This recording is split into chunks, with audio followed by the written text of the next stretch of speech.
はい、皆さんどうもラツです。今回はですね、キーボードの、解説動画になるんですけれども、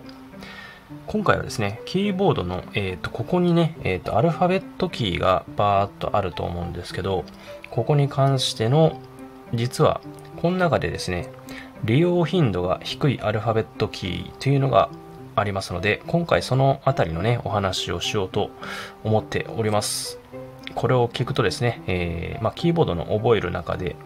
あんまりねこう覚えないでいいっていうキーを知ることができるので、ぜひね皆さん最後まで聞いていってください。私のチャンネルではですねこういったパソコン関係の解説動画をですね、シェアしていこうと思ってますので、ぜひ皆さんチャンネル登録よろしくお願いいたします。皆さんアルファベットキーね、これ結構多いですよね。A から ABCDEFG からわーって言って Z ぐらいまであるんですけど、特にね、日本語入力、日本人の方なら、日本語入力をね、されると思うんですけれども、日本語入力でね、ローマ字入力する方多いと思うんですが、っ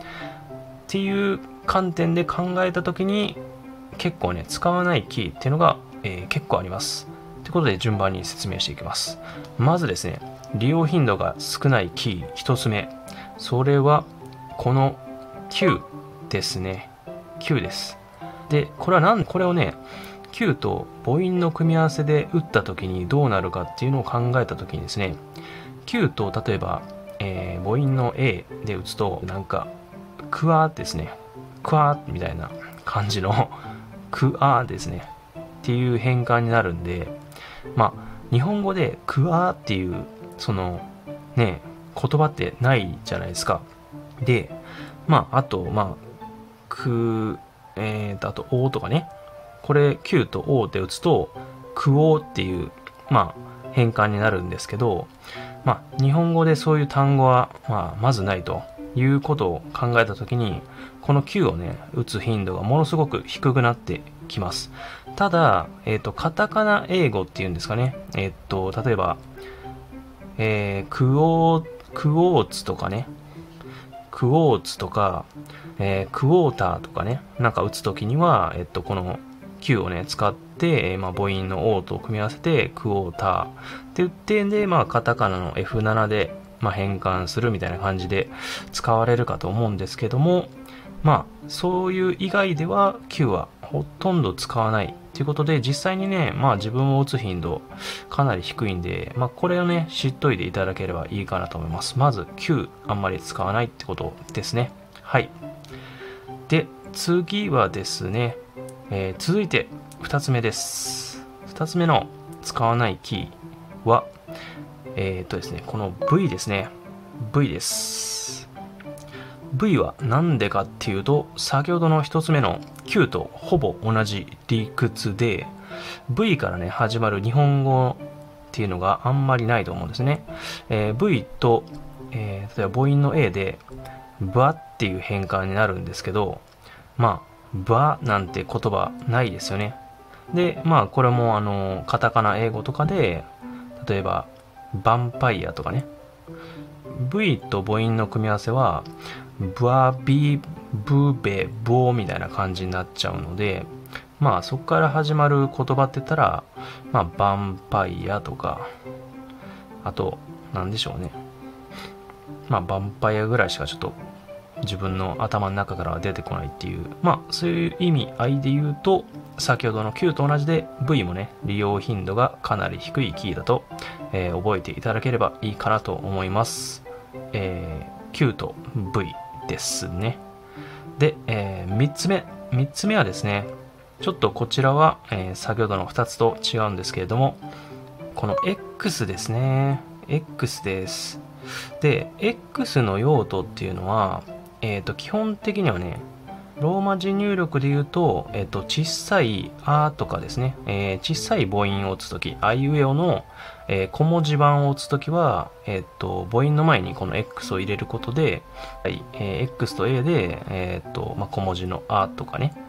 で、I だったら小文字のいとかっていう風に打つことができるんですが、